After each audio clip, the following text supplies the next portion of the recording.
Now, what's happening when betrayal turns into obsession, love turns into control, and revenge becomes someone's life mission? Tonight, we are unpacking one of the most controversial relationship stories on Netflix. And trust me, this conversation is going to be bigger than even the show. We are going to be talking about this Polygamist, y'all, that we all have been sitting here, binge watching and watching on this show, and we are going to talk about it, y'all. So now I want to say welcome everybody to another episode of Talk It Out with D and D.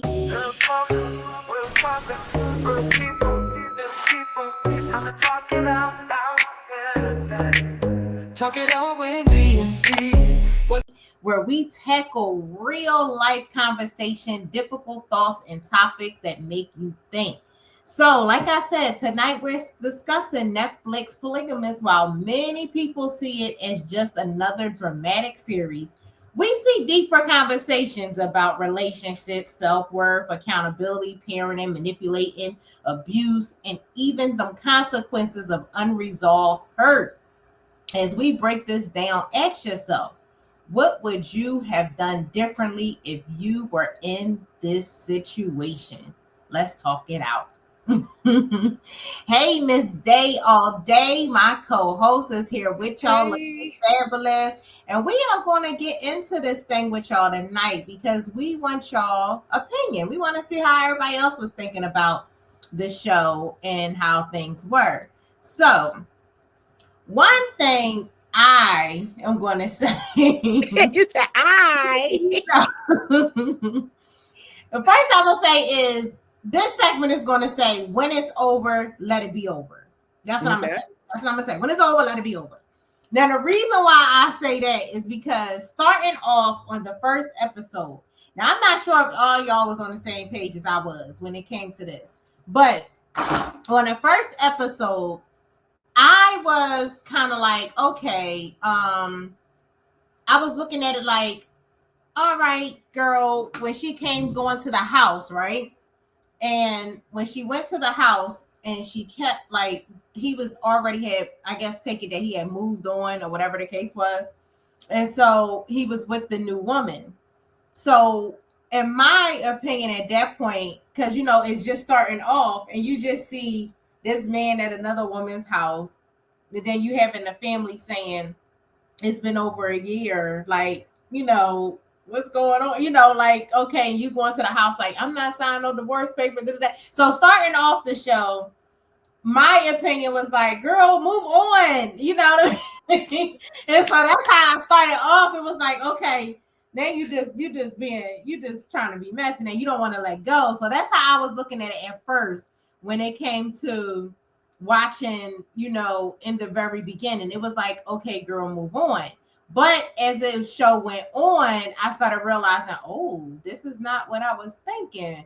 So on that first episode, let me get y'all opinion. When it's over, I would say let it be over. But what do some people really struggle? Do you think people really struggle to accept rejection? Okay, you talking to me? Yes. Okay, let me say this first. Okay, first of all, I'm behind the 8 ball, right?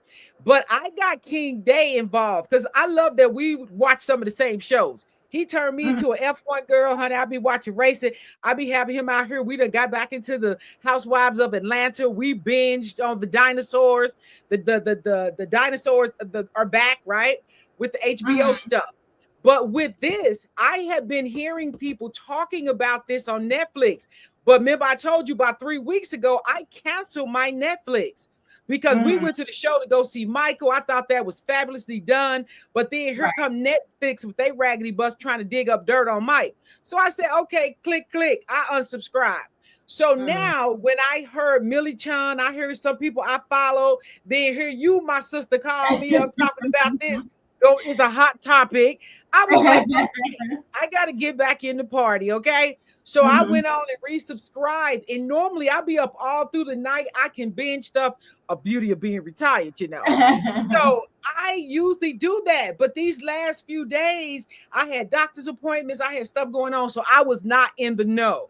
So I just to my husband what our topic was going to be, what was going on. I think you came off on the invite. I'm sorry to interrupt on the TikTok. No. I think you came, are you still on? Because it went off. For our TikTok? Yeah. I just hit the invite. Oh, there it is. Accept. Okay, I got me back. Join. Okay, cool. Okay. Okay, and turn my camera on if I get a chance here. Okay, y'all, I'm sorry. I was over there watching that I had come up live on my Facebook channel. Save. Okay, I want to be back, but I want y'all to be able to see my big face. Okay, there I am. Okay. So that was one of the things that I needed to get caught up and get back in the circle, right? So I had Alex. Alex is up to I think 6 or 7. We're gonna get into all that, but let's just go on just the first episode. What do you think on that part about how she came off? For me, and that's the one I got into, just the first one. For me, that wouldn't have worked. No time, no way, no how. Okay. I thought it was kind of cute how she pulled up and then old girl was getting slick out the mouth. See, that's when it first would have started going left, right? And then if my husband is at a house that I got keys to, that's a whole nother problem.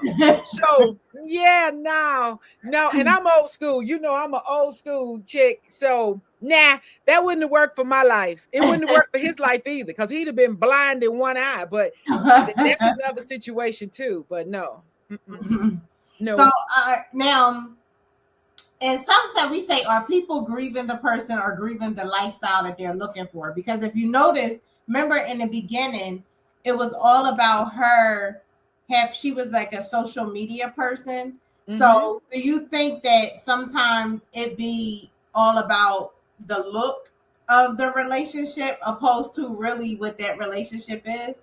Y'all tell me in the comments what y'all think about that on that first episode, because remember, she was all about, I need you to be here. I need us to do this, because it was all about her connecting with her being in this whole what you call them, content creator type of thing. So she was trying to make sure influencer that look for all of that. So do you think that sometimes it's about the lifestyle more so than losing the person? I think that can work if that's the understanding that you have. Because if somebody made a proposal, now they're back in my younger days before I knew Jesus and before I kind of was all put together, okay? Right. Maybe in my 20s, if you offer me a couple million and $1 billion lifestyle and some millions, and I got my own thing going on and my cars and my houses and what I'm doing, and if the agreement is you get to do whatever you want to do, because I just saw something like that in that Housewives of New Jersey. Some crap was like this. Dude met the girl when she was 24. Now she 34. She want a different thing. But he got 2 girlfriends. One is in Miami. She in Rhode Island. But if that is the agreement and all parties involved understand that, then that's your life. Do you, boo? But you're not gonna have me on lockdown in my loyal spirit, and I'm speaking loyalty and love, and you running the streets and tripping. That ain't gonna work, because you both didn't agree. You're not in agreement. But if you're in agreement and I almost said, and you for sale. Wow. If you up for sale and you good with the surroundings, then that is what it is. But it ain't gonna be no dirty dancing. We ain't gonna be having no raw back doing all of that. And we'll be fine. Because if you just tell your dude he can be in the streets and be free, then you got to be able to accept that whole consequence.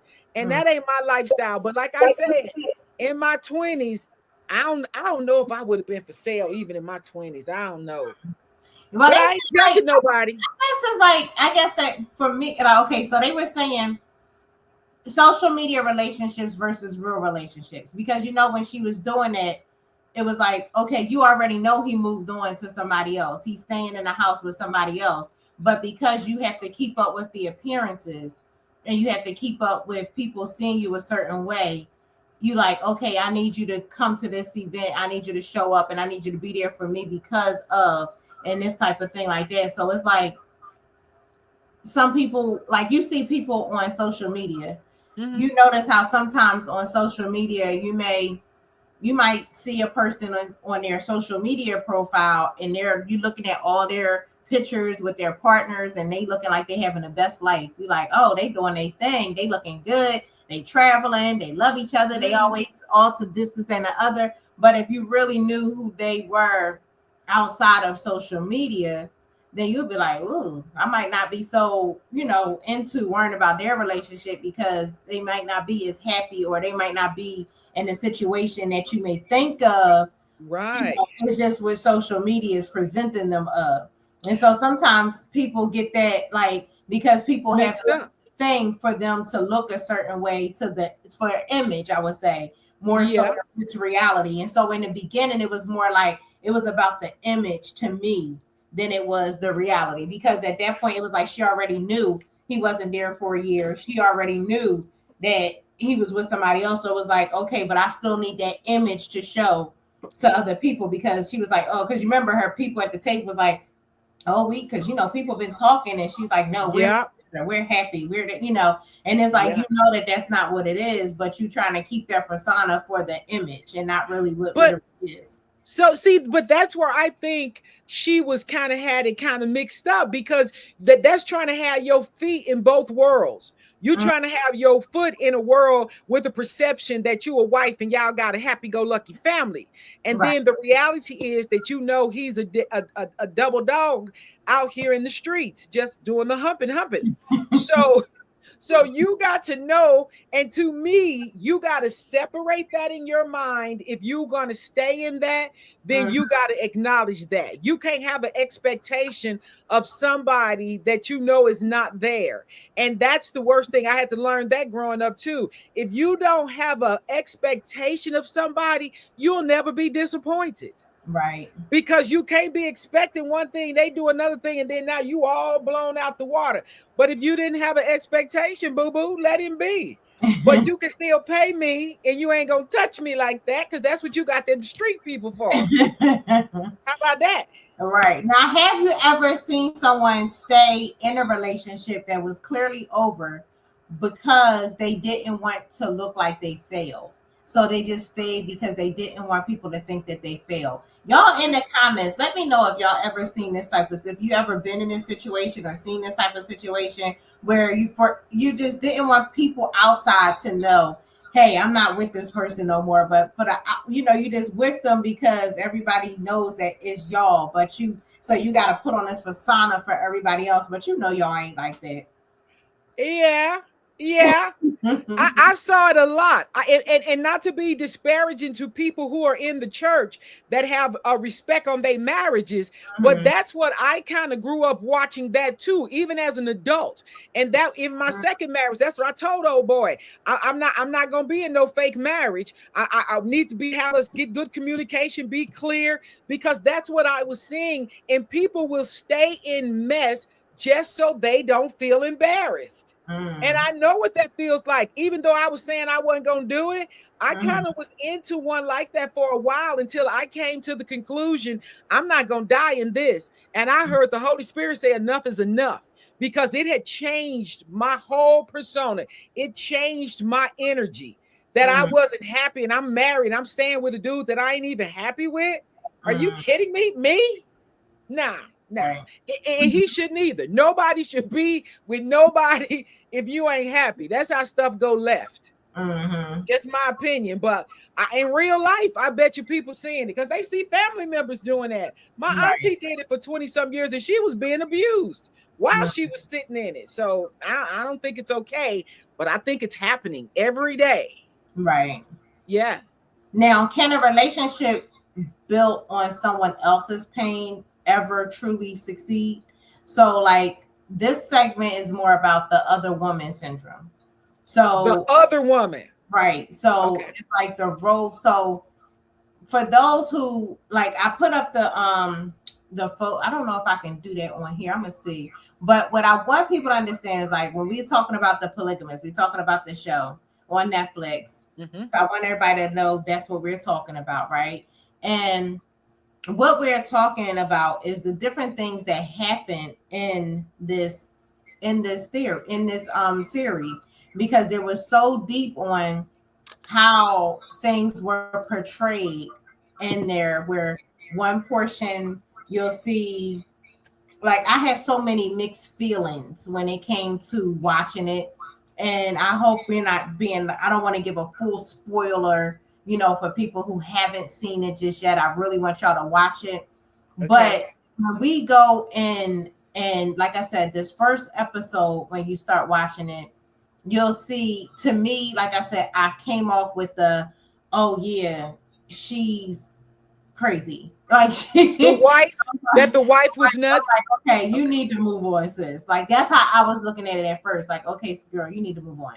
This man he's in a whole nother house with a whole nother woman. Girl, go ahead. That's how I was looking at when it first came on.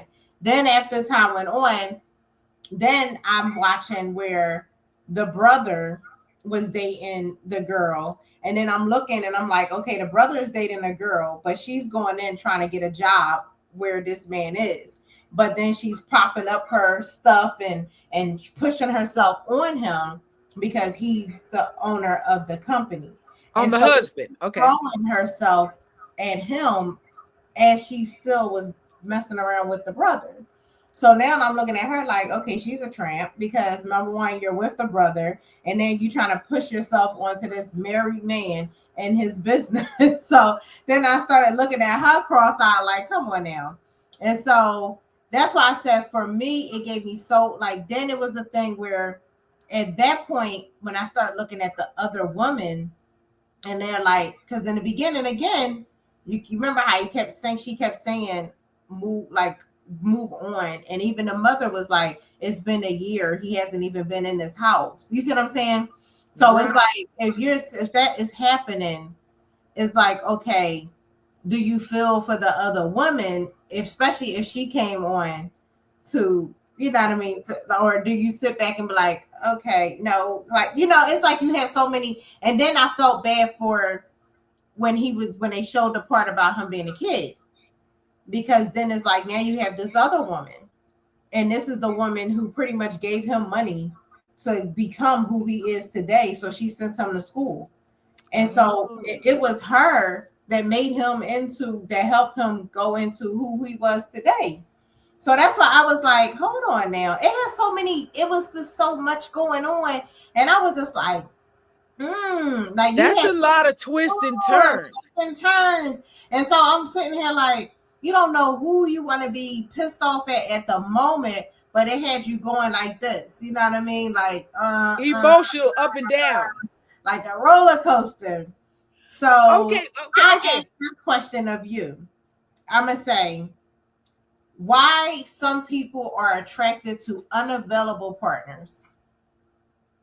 I see, that's the part where I got to catch up, but I'm saying that would be a problem for me, having empathy for the other woman, because I have problem with that. I got no empathy for the other woman, because for this reason, if you are aware, but if you are not aware and you got some trickery going on and homeboy playing some games with everybody, now that's different from if you are aware. And in that scenario you just described, she had to be aware. Because if you messing with a husband and a brother, baby, you know they can. And he's a husband because he's got a wife. Okay? So I think and I feel that whole other woman kind of deal, no ma'am. And if he's real and if he cares about you, then he will handle his business and get out of that to be with you. But if not, but you know the name of the story is the Polygamist. But if not, then he's not thinking that highly of you. Then I heard some women like that. They don't want the responsibility. They just want to play around and toy around with your husband. But for every dirty deed, there's a consequence. But your dirt is gonna come to the light. Something's gonna come down on you. So you ain't just gonna get away with that. Sometimes people think they getting away with it. You may get by for now, but you ain't gonna get away with it. Right. So I don't like that, and I have no empathy for the other woman. That's just my feeling. Because if you a boss like that and you got it like that and he love you like that, you would not be the other woman. Right. Okay? He gonna make some concessions and he gonna build a life with you. If not, you a toy. Okay. Now let me ask y'all on here. Do you think the other person is equally responsible, or does the responsibility belong primarily to the person who made the commitment? Because sometimes you'll hear some women say, I'm not the one that's married. He owes you a answer, not me, because I'm not the one that's married to you. So do you think that do y'all put in the comments for me? Do you think the other person is equally responsible, or does the responsibility belong primarily to the person who made the commitment, the person that's married? Who do y'all think should be that? Tell me in the comments. About that, because sometimes there are people who would give that kind of remark, like, you married, I'm not. You chose to be with me, so people have those little wishy-washy like type of things. And so when someone wants what another person has built, it just become a messy situation. Now let's talk about those red flags we ignore. So how many warning signs do people overlook because they're in love? And I'm talking about love versus reality, excusing bad behavior, believing potential instead of patterns, the importance of character, and why people often stay despite the obvious signs. So I'm saying, like, a lot of times we will be into a person, but we will ignore all the signs that made that person that we saw. We ignore all the red flags because we feel like, oh, I'm in this person, or and then once and the crazy thing about those red flags that I would say with some people is that you may see those red flags and ignore them in the beginning, but after you've been in the situation for a long time, now those red flags is getting on your nerves. But in the beginning, you was allowing those red flags to just go. You was accepting of all of these things because you just wanted to be with this person. But now it's like, okay, I don't want this, I don't want that, I want this, I don't want, you got all your what you want now. Now it's like, I want this, I want that. But why did we ignore all those red signs in the beginning? But now we know what we want. We knew what we want before, but we ignored it. But now it's like time has went on. Now it's like we don't want to accept it. So why do we do that? Okay, I'm gonna take one step back before I go forward, because you asked about the responsibility from your partner.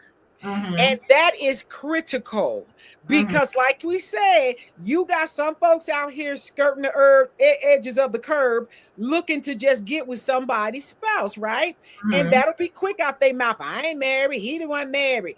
I agree with that. He and I, you and him, you and her, stood at the altar before God and man and gave a solemn commitment and a vow. The vow is to me to you. Right. But like I said, you got to let people know where you stand, because my husband has a clear understanding that, and I don't believe he would jump off and do nothing crazy, because he knows his wife got a little bit of STL, that little St. Louis crazy in her, right? And I told him, if you want to go, you better get to going, but don't do nothing crazy on me, because see, I would come to gouge at his eyes. And I don't even fight men. I don't fight nobody. But that kind of stuff in this day and age, I think that the ownership, the onus, not ownership, the onus is on us as a couple. I ain't jumping on no woman about no man, but I will check my man about our relationship. Right. And I don't do it in public. I praise in public. If I have to chastise, it would be in private. But thank God I ain't got that kind of marriage no more. Look at God. Okay. So that's, to me, the responsibility is from your partner. And if they don't respect you enough, baby, that's a clue. That's a sign. So these red flags, I had ignored them in my second marriage. Oh, I was jumping over red flags like a hurdler going down for a 100-yard dash. And knowing, you got to know. And then you think it's going to get better. It's going to get better. No, it ain't going to get better. Okay. But so anyway, Them red flags tell you what's going on. And something I just heard not long ago, even when you're getting in a new relationship, don't be telling them everything that you want. Don't tell every bit of your dream. Thank you, babe. Every bit of your dreams and what you got going on and what you want for your life. Because if he's a clown wearing a mask and got a red nose and a stripy wig on, and he's that kind of dude, then you best know they gonna play them clown ass games. What they say, love bomb you. They'll be love bombing you in the beginning, and you done told them everything you want, everything you like. And God forbid if you're married, a raggedy. Okay. So just know they will pretend if they not true. That ain't everybody. But if they are not true, they will be everything you told them you wanted them to be until they get you. And then you're going to start seeing all the red flags, the mask coming off. They bopping around here like Clorky the damn clown. And you will be like, what the hell have I done? But when you have a good relationship, still tell them what you need. Tell them what you desire. Your desires. God gave me a man with the desires of my heart. I can talk to him, share with him what my desire is, and he takes care of it. It ain't no phony shit going on. But in some people, that's who they are. They're just waiting to get close to you and then see what you're going to do. Because you get connected. Spirits get connected. And then they start acting up and shit. And then you be like, well, I can just level them out of it. Maybe you can. Maybe you can't. But that's where we say potential has ruined more relationships than reality. Because we look at what we think is supposed to be and what we want it to be, but the reality is not what it really is. You see what I'm saying? Like, we looking at these red flags. We watching this person do whatever. Y'all in the chat, tell me, or if you want to come out on here live or whatever, let me know what you think about that. Do you feel as though, let me know your thoughts on that. When it comes to those red flags, whether it's a man or woman, whatever. We talking about the Polygamist on the Netflix, you know. We was talking about this show and the things that was going on. But I want y'all to tell me, let me know your thoughts on that. And tell me your favorite part of the show as well. Put it in the chat. Let me know what you thinking while y'all on here. Now, this is a segment that we went to, which was abuse. Abuse is never love. Why do people confuse control with love? And that's not just about always just putting your hands on somebody, because you have emotional abuse, you have mental abuse, manipulation tactics, isolation from family and friends, gaslighting, fear-based, relationships.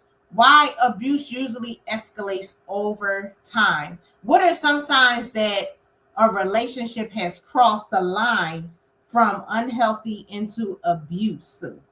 So have you been in a situation or know someone in a situation where, it then became a thing of now they're putting their hands on you? Now, when we watch this show and we talk about the Polygamist, and you notice on the show, you didn't see abuse in the beginning of the show. You didn't see abuse to later on in the show. But in the beginning, you never ever seen him put his hands on anybody. It was just more, to me, the abuse was more on the emotional abuse, the mental abuse, the manipulation. It was all of those type of things. It wasn't ever putting the hands on type of thing. And that's the thing I think sometimes where people get a little mixed up with when it comes to abuse. They always is thinking it's always supposed to be a physical thing. And sometimes there can be a lot other things that can be considered abuse when it comes to those type of situations. Like I said, because in Polygamist, you didn't see him doing all that in the beginning. That didn't happen till later, way later in it. No, you didn't see him hitting. He just was very manipulative. You know what I mean? He was very manipulative, but it wasn't abuse that where he was like physically hitting on them at the beginning. Well, okay. When you hit the nail on the head when you said this, that there are multiple types of abuse. And abuse that I saw and witnessed as being a young girl was physical abuse, right? With my auntie and them going on. The emotional abuse can come along when you got somebody, like you say, gaslighting you, gonna make you think you're the problem. In that first opening scene, when she had went over to the house and homegirl comes sashaying out the house, and he coming out there, he was rocking with her. To me, that was emotional abuse. They lucky that G-Wagon or whatever that it was a Bentley. But when he did that though, that's why I was like, I was conflicted in the beginning because my thing. Remember the mom was like, he been going for a year. So if he been going for a year and he's living with this new woman, they still never got a divorce. And if you notice, she would never sign off on a divorce. So she was the one keeping this going. When he kept trying to divorce her, she would never sign off on a divorce. Oh, so see, she was the one latching on in the beginning. So that's why I was like, in the beginning, I was looking at things differently because how it started, I felt like she just didn't want to let go. Okay, see, I didn't know that. Like, regardless, okay, he still was wrong because he still cheated on his wife. Okay.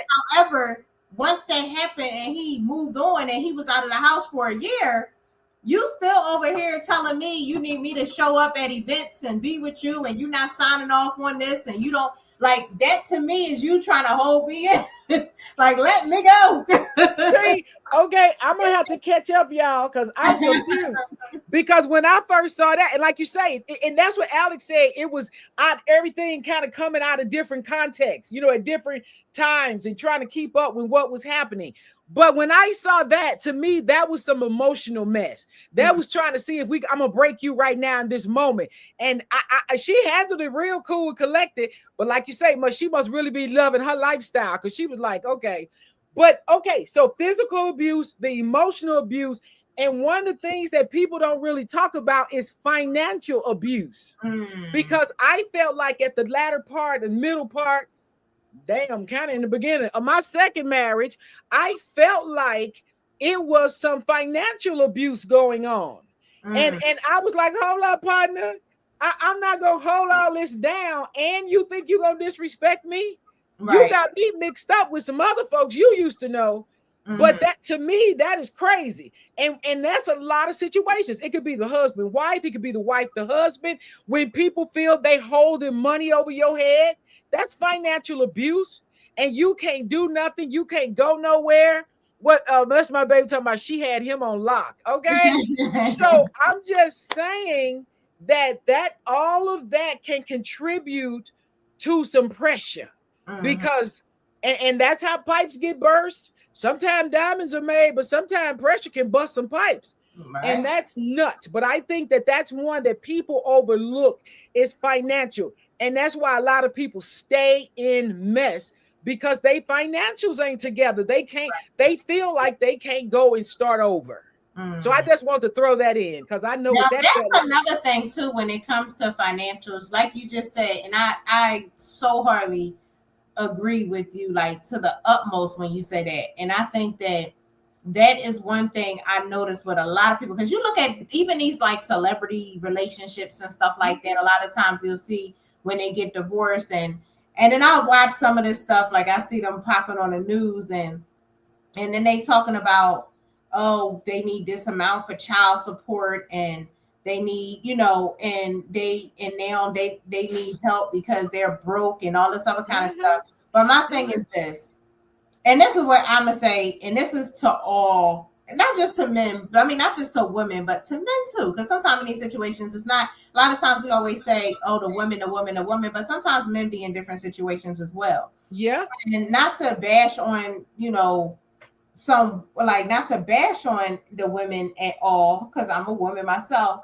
But I also feel like as a woman, you need to have your shit together too at some point. Like, I'm sorry, I don't like it. For me, I don't like to see a woman because, like, I have a brother. You see what I'm saying? So, and I have, male cousins and different people that's in my life that I truly love that are males.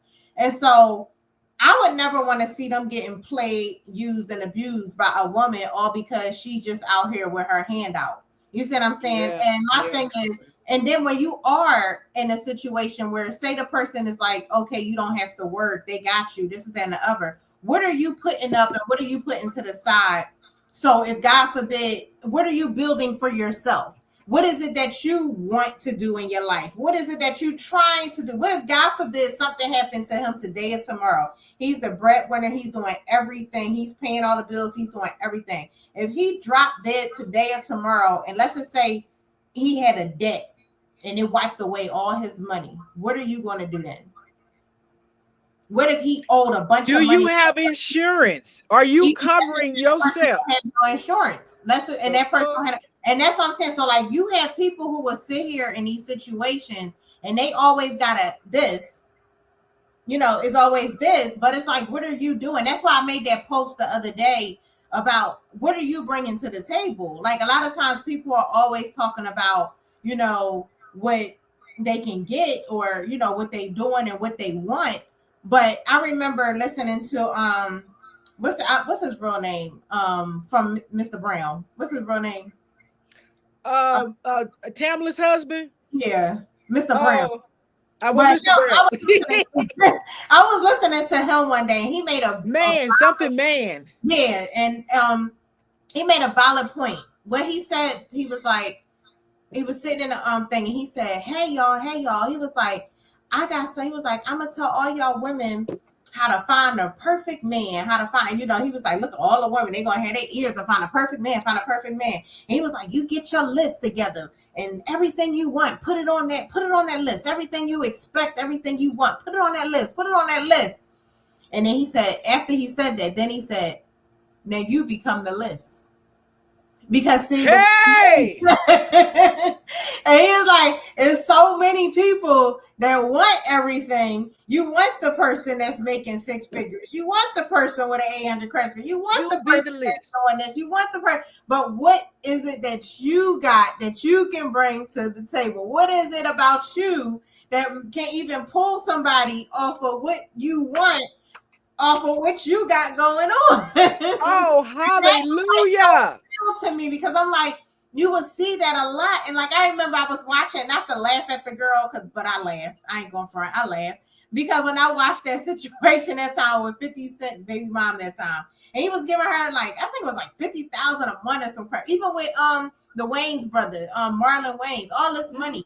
Then they go to court and they like, and then they're asking for all. First of all, half of the women I know in my media, they not making that kind of money, and they, when they come, but they able to take care of their kids. Right. I get it, some kid when you're in those type of things that like, they for lifestyle and this, that, and the other. But I'm sorry, I don't give a crap what nobody say. If you under the age of 16 years old, I don't understand why you need $50,000 a month. Like to me. And if you were smart, and if they were smart, they'll take that money and start investing it for they doggone 16-year-old instead of living in a damn mansion. Right. And I'm just like, you gotta get things that you can afford. Yes. So if things happen, you can still be able to maintain it when that person is not there. You cannot sit there and try to compete with that man's lifestyle when that's not your lifestyle. If this man is a football player, basketball player, an actor, or whatever, you can't compete with it if that's not something that you into. You got to stay in your lane. And then if you want your lane to come up while that man is helping you, get higher in your lane. If you need more education, if you need, a boost on helping you build your business or whatever it is that you're trying to do, that's where you sit there and get that going in so then you can have that come up later on. But I love that, Niecy. I love that where Mr. Man said, be the list.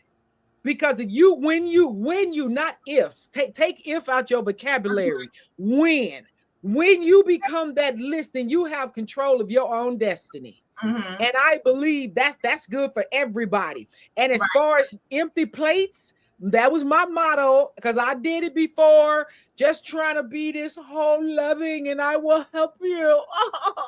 Mm-hmm. Coming to my table with an empty plate and some silverware, that would never happen again. And for any young person that's building, if you don't have a person that's got a mindset and some gumption to where they want to really build with you, and they come prepared to your table, or if you going to their table, baby, let them know I got some food on my plate, okay? And I know how to use my silverware properly, okay? So let's grow some stuff. That matters. Instead of you rolling in, talking about what I need. I just want a shopping spree. I need my lashes and my nails done. Well, what are you doing to take care of it? Right. My God. And then if your dude want to bless you and do that, girl, I already booked me and my husband, girl. We got pedicures coming up to the new black-owned nail shop up here in the north. Girl, we gonna get his both of our feet done, because that's just my loving kindness to him. And then I'm gonna try some GLS nails versus my princess. But I mean, make it fun, loving. Let your partner know you care. But I love that. That's fire. You be the list. And that way you ain't coming up short, whether homeboy there, homegirl there or not. Because I don't think it's bad if the female is leading the way, if she's got this. Because right before, honey, me and my husband transferred to Vegas, I asked him, you going with me? Because I'm moving. I'm selling this house and I'm going to the desert. And if he would have told me no, he could be in Monterey. But I told him, I believe God got my mate in the desert, but I believe it's you. Girl, he said, why not? We've been here 8 years doing fine. Both of us retired, living life. So say what you need, say what you desire, and you got to watch what you languaging out your mouth. You don't need nothing but the desires of your heart. God said he'll give them to you. Be that doggone list. I love that. That's what I said. I love when he said that. Now, this is a part where we don't really listen to and follow as much. But this is the forgotten victims, and the forgotten victims are the children. Oh, okay. Back to the story. The children. Who suffers the most when adults make selfish decisions? Children watching the toxic relationships, broken trust between parent and child, emotional abandonment, parents choosing relationships over responsibilities, long-term effects on children, and what children learn about love from watching the adults. And sometimes children may not understand everything happening, but they always feel it. And so we have to be careful. Like I always say, like even when you go back to the abuse and different things like that, when you see certain things in the relationship, or even it ain't even got to be abuse. Sometimes kids can feel, they always feel it because they see when you're emotional, when they see when you're sad. Yes. Like a baby will come up to you as a baby and ask you why you crying. And a dog will too. And ask you what's wrong. You know what I mean? So you have to really look, and like in the show, you'll see the one girl who he wasn't there with because he wasn't with that mom really at all. And you saw how he neglected her. She was a side baby. She was the side baby. So therefore, you neglected this child where she's your child, and you never spending time with her. You're never giving her that, that relationship that you're supposed to give her as a parent, all because of your relationship with with the other partner. And that's something that a lot of times happens that I see when it comes to different situations, that people will neglect the children and won't come around and do what they're supposed to do for the children, when the children is not at fault. This relationship is between the parents, not the kids. And you're now taking it out on the children by not being there. You're taking it out on the children. And then you're also, if it's a bad situation that they're seeing, then you're teaching them toxicity. You're teaching them, okay, and then they end up in relationships. And it's so sad because I sit back and I even think about me dating, my daughter dating, and I think of different things. And one of the things that I always say to myself is I don't want her to go through certain things. Like, I don't want her to see me staying in a situation. And that's what made me come out of my previous situation, because I said, how can I sit back and be miserable and let my child see me being miserable in a situation where I'm unhappy? So that's teaching my child to just stay in a situation and be unhappy. No, I'm not doing that.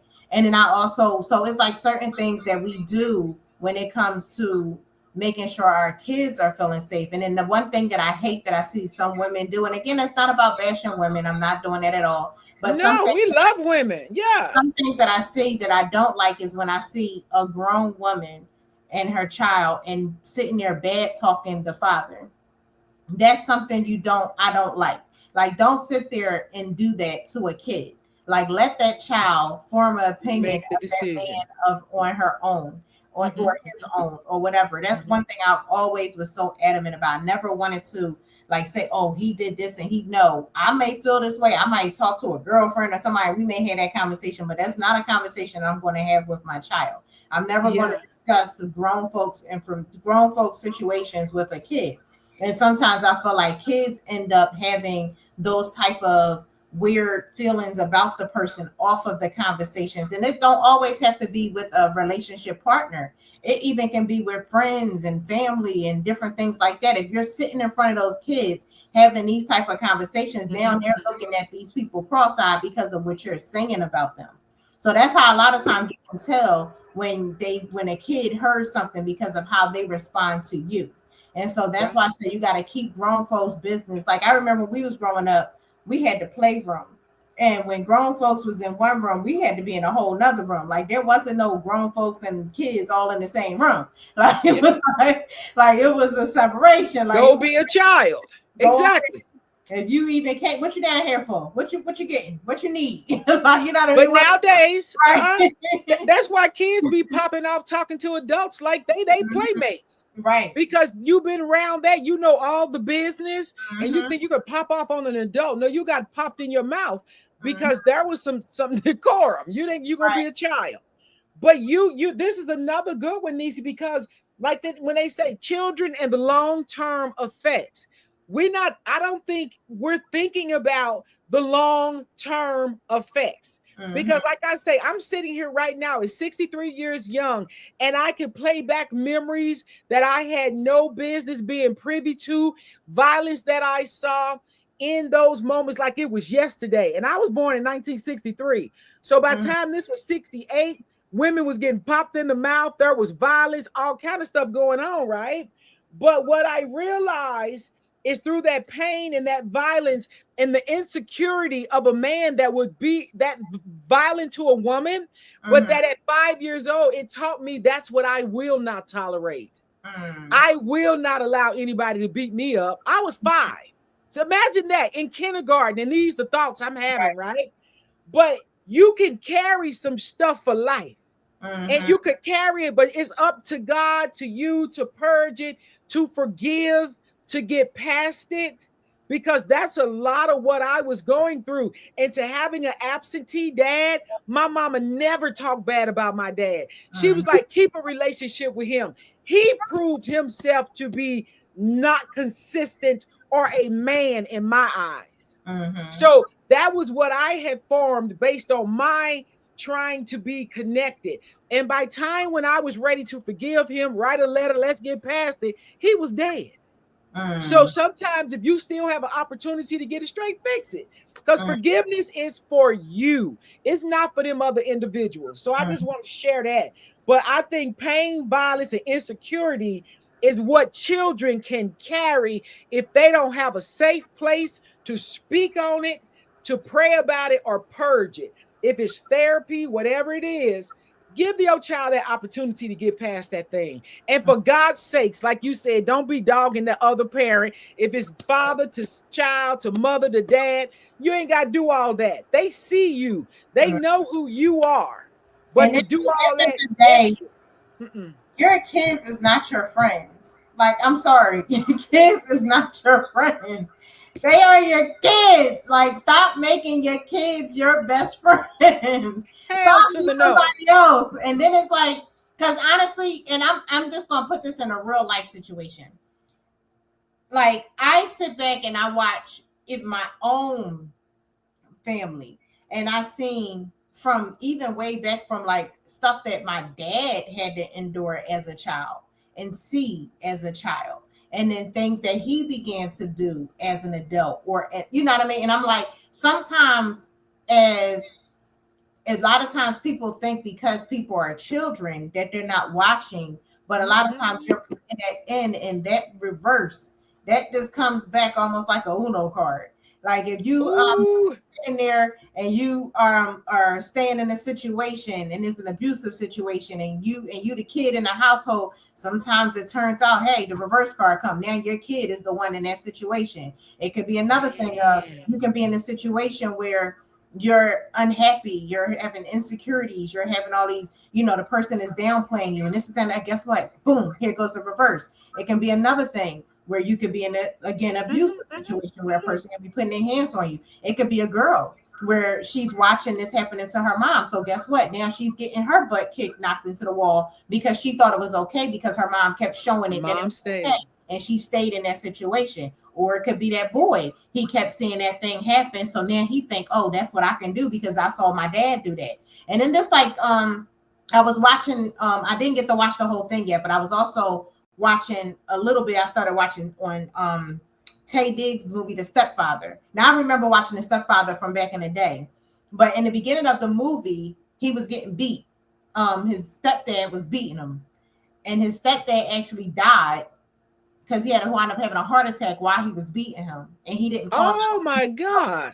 But he became who his stepfather was. So that's why I said sometimes we don't think about how this reflect on these kids, and these are innocent love. These are our innocent ones. You know what I mean? So when it comes to our children, we have to, and not just to talk about relation. Like everything is not always about relationship.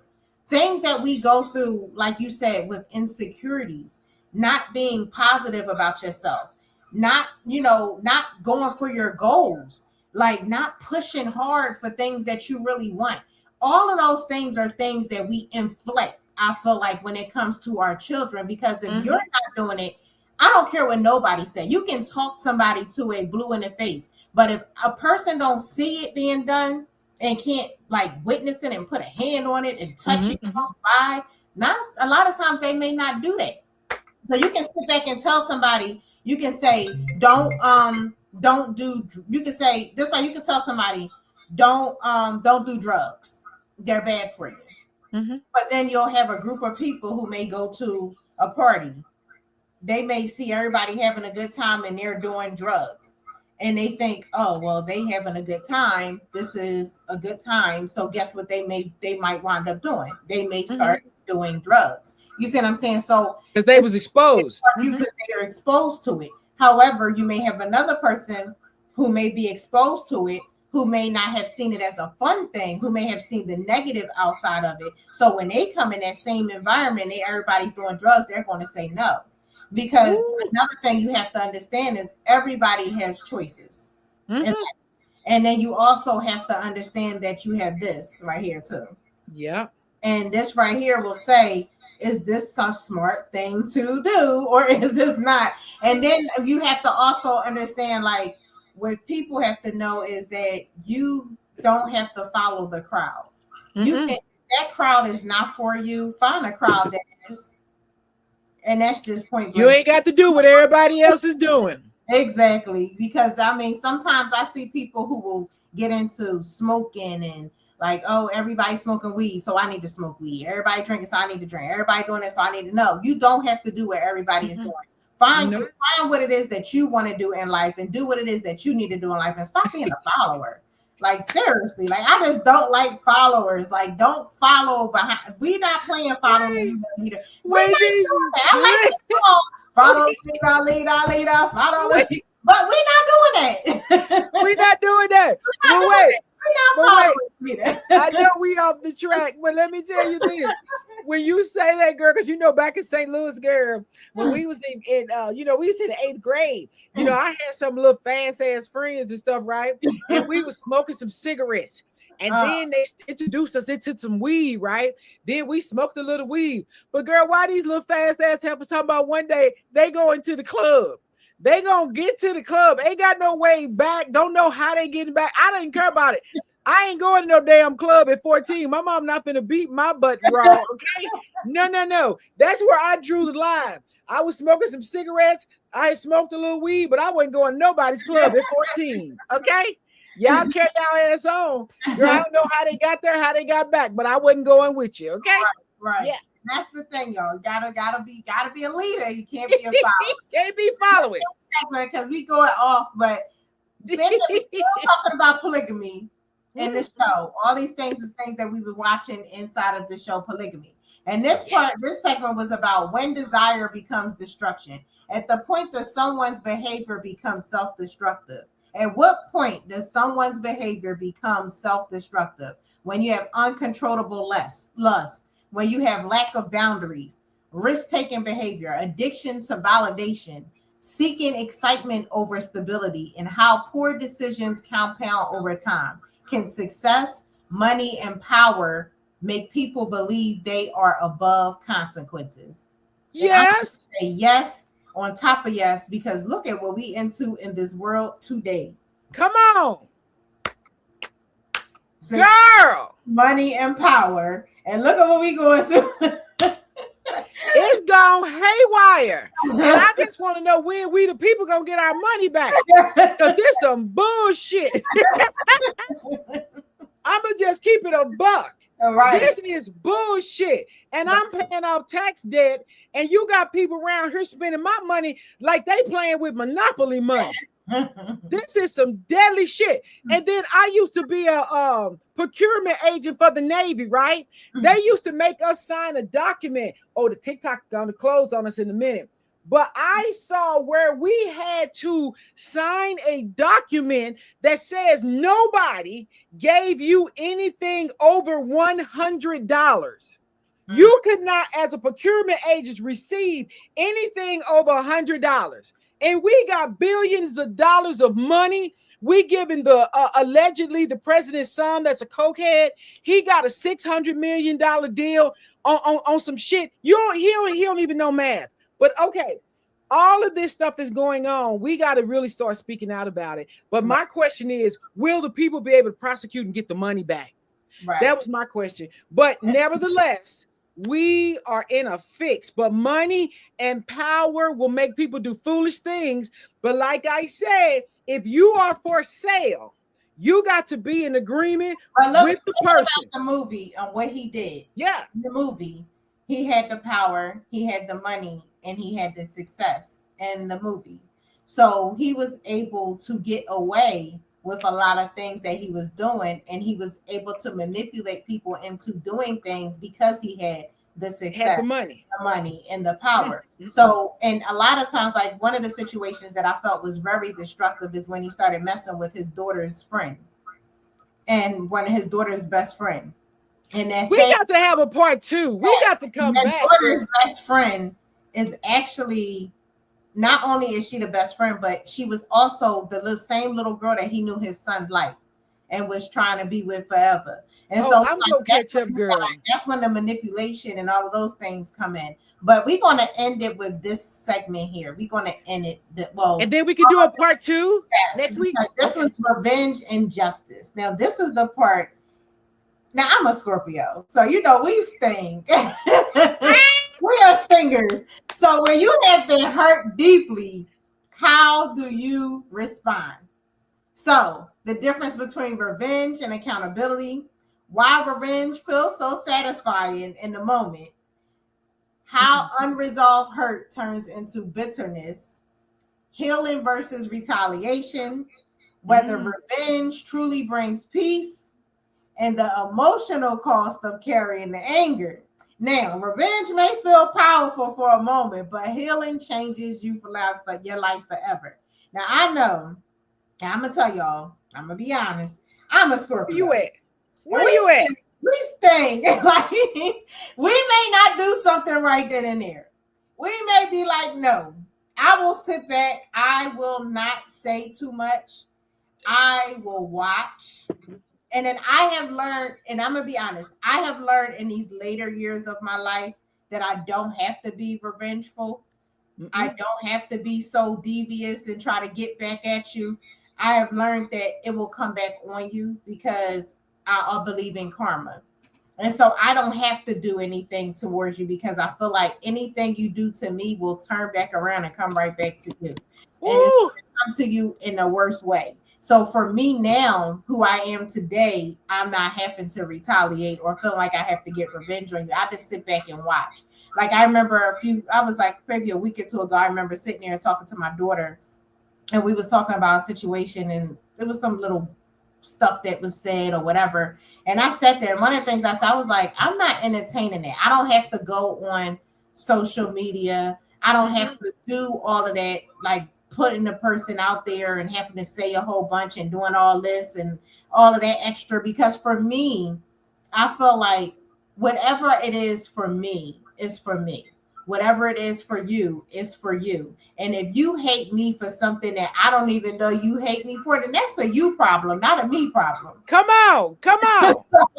So I'm like, so for me now, I don't give a crap. I think, and I laugh at this because I was watching Keke Palmer's show, and I was like, give it up to Taraji and Denise Nash, because they both was on her show, and they both kind of said the same thing, and they was just talking about being over 50, and they was like, man, when you get over a certain age, that stuff doesn't, like, you have less, you care about things less, like you don't get into the worrying about what people think, all that kind of stuff. You start caring less and less and less as you get older and older. It's like you don't give a crap about how somebody feels and how they care, because at the end of the day, your feelings is your feelings.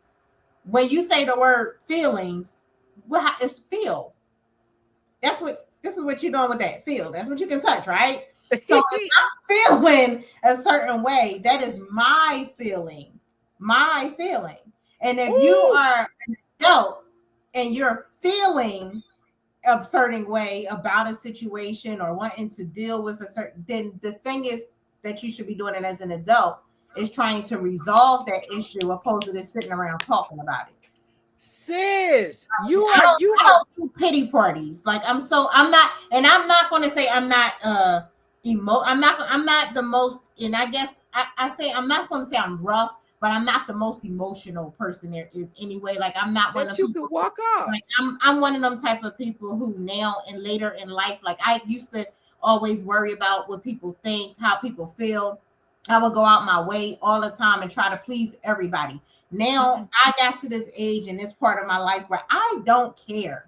I do not care how you feel. I do not care what you think about me. I do not care if you like me. My thing is, what is it doing to take care of how is it helping me in any way of my life or what you feeling? Is your feelings paying my bills? If how you feel about me making me healthy? Is anything about what you feel and doing anything to lift me up in any kind of way? Then why should I give a crap? Girl, wait, Daisy. But like you are, girl. We need to pass the plate. Because when you talk about the revenge aspect, no, absolutely not. At this age, because I felt like he deserved it, but at the end of the day, because it was like she stung him, and I don't want to say what happened only because I feel like there's some people who probably haven't seen that part yet. No, save it to part 2. So I'm going to stop it on that part because I don't want to give the juice of the movie away. Okay, stop it. I want to watch this thing to the end because we are coming back. Next week's gonna be part 2. Lord, next week part 2. That revenge. But now, wait, when you said that, I'm sorry. When you said that, that's the whole point, girl. Drop the mic and just walk the F off, right? Yes. And that is so good because peace works. You got to restore and keep your peace. And I look at it like when people just keep watching, because the main people that's hating and coming up with all the foolishness, they watching and they mad. They could get some help, but they too angry, right? So just keep on watching. What you just said. What you just say? Say that again, because I don't think they heard you. Keep watching us work, okay? Because they're angry. You said get some what? Get some what? Get some peace. And get some what? Some peace. You got to keep your peace. You got to maintain your peace. Get some help. Oh, get help. They definitely need help. But sometimes they don't want it from the person that could deliver it. I need you to say that one more time because I think people keep not get some help. Thank you. Because there's something wrong with you. It's not a we problem. It's a you problem. You just nailed that. Get some help. The help and the peace that you need. Get it from God, get it from a therapist, somebody you trust, but you need that. And that came to me that the very people that's trying to hate on me, you could learn something, but it's okay. Just keep watching. I'm going to keep flourishing. God done saved us all, keep us going. And I could care less about what you think of me because it's none of my business. What other people say and feel and think about me is none of my business. If it's good, you're going to be with me. If it's negative, keep it to yourself. Just keep watching because all of this ain't going to change for you. You know what I mean? So that's another thing. But God's got me, and we have each other. Link yourself with people that care, that have loving kindness, that wants the best for you. You want the best for them, but all of them little envious, insecure outliers, leave them where they are, near the curb. And most of the time when people say hate, people, oh, this person, a lot of times it's not always hate. And sometimes people need to really watch what people are saying, because a lot of times take those things that people are saying negative. I want y'all all to hear me right now. Take those negative approach that people are saying and flip it and give it a positive. Oh, she thinks he's cute. That's them telling you cute now. Oh, she thinks she's smarter than that. That's them telling you smart now. So always reverse it, because people will take the thing that you're good at and try to make it into a negative. You turn that negative into a positive. Yes. Turn that negative into a positive. People are always going to have something to say, whether you're doing good or whether you're doing bad. But what it is, yourself. If they're saying it behind your back, they're saying it behind you for a reason. Anything that's behind you is what? Nothing. Because it's not even in front of your face. It's behind you. So if it's behind you, you shouldn't even worry about something that's behind you, because guess what? That means it's beneath you. Yes, beneath your feet. So don't worry about what people got. I'm telling y'all, I had to learn that, and I used to get all in my feelings about that type of stuff, and I used to get all this person and this person don't like, and this and that, and then especially when it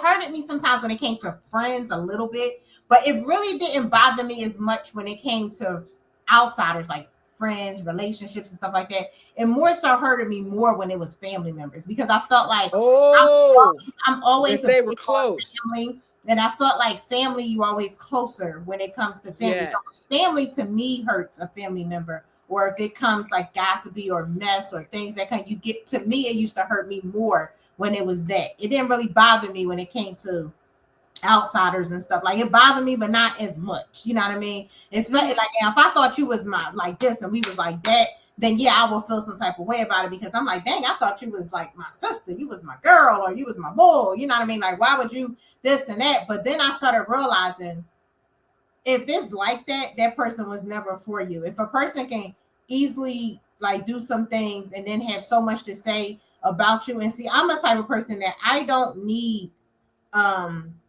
what you call it, like a little validation of when it comes to somebody saying things and I hear it, I just know how to respond to you.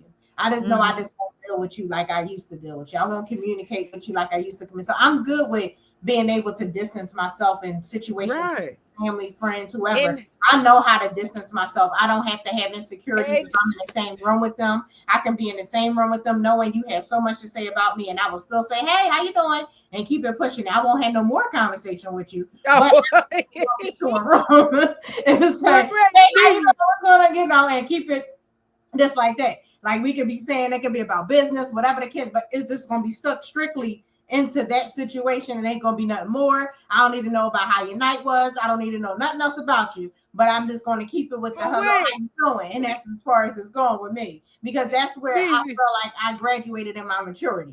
I don't, but like you said, because I don't need to say that. I can, but wait, when you said you're a Scorpio and y'all sting, right? See, I'm a Taurus, and they think we the bull in the china shop. We gonna come in and tear everything up, right? I ain't tearing nothing up no more. I don't have to just get at you. When you get at a certain point in your life, you don't have to. You don't have time for that. I'm not going to go my hands back and forth war with anybody. I will walk off. Beneficial to me. It's just not going to happen. I clap my hands like a roulette deal. Have a good life. If you don't want me in it, then bye. I don't have to be in it. I know how to move on with life. I Move on. about sitting here worrying about what you got going on. When I came in this world, I came in by myself. I don't have a twin. That's it, girl. I'm clapping my I am hands. so comfortable with being by, and that's the thing. I am so comfortable with being by myself. Even with me having a partner, I am comfortable with being like, I can be alone. I can be in the house by myself. I can go get me something With yourself. by myself. Like, I don't need a crowd of people to do anything. Like, I'm so comfortable within myself now that I can care less. I don't need to have a crowd. I don't need all that. Like, I can stay focused, and that keeps me focused, honestly, by keeping it small, because then I don't have all the drama. When you have those big old everybody, all this, then that's when you always got to go through this one, this one, that. I ain't got time for that. Like, I just don't have time for it no more. So I'm like, y'all do what you want to do. I'm going to do what I want to do. And that's it, girl. That's gives up. That's it. That's my motto, girl. I clap my hands like a roulette dealer. When they walking off, I will walk the F off. Yes, I will. Right. But and the biggest lesson I'm gonna say from this series, from the polygamy, the biggest lesson and the biggest thing I would say, what lessons should viewers take away from all of this is every decision has consequences. Ooh. Also, character eventually reveals itself. Remember that. Unhealed people often create more pain, and that's so true. Accountability matters. Self-worth matters. Healthy relationship requires honesty. Yes. You cannot build happiness on deception. And what starts wrong is going to end wrong. Woo! Remember that. Now, tonight wasn't just about the Netflix series. It was about real life choices that many people make every day. We talk about betrayal. We talk about abuse. We talk about parenting. We talk about revenge. But what's most importantly, we talk about accountability. The biggest question we want to leave you with tonight is, when people show you who they are, do you believe them, or do you keep hoping they'll become who you want them to be? Ooh! Let me know your thoughts in the comments about the show. If you haven't watched it, go watch Polygamy on Netflix. And this is going to be our final, but we're going to come back with a part 2 because I want y'all to watch this show if y'all haven't. I didn't want to give too much juice away. But again, let me know what y'all thoughts are in the comments. Tell me any little pieces of the show that y'all really like. And again, this has been another episode of Talk It Out with D&D. And until next time, protect your peace, know your worth, and remember, every choice comes with a consequence. So good night, y'all. And remember, love yourself. Yes. Love yourself. And don't let no one interfere in your peace. Good night, y'all. Night, night. Girl, this is a good one.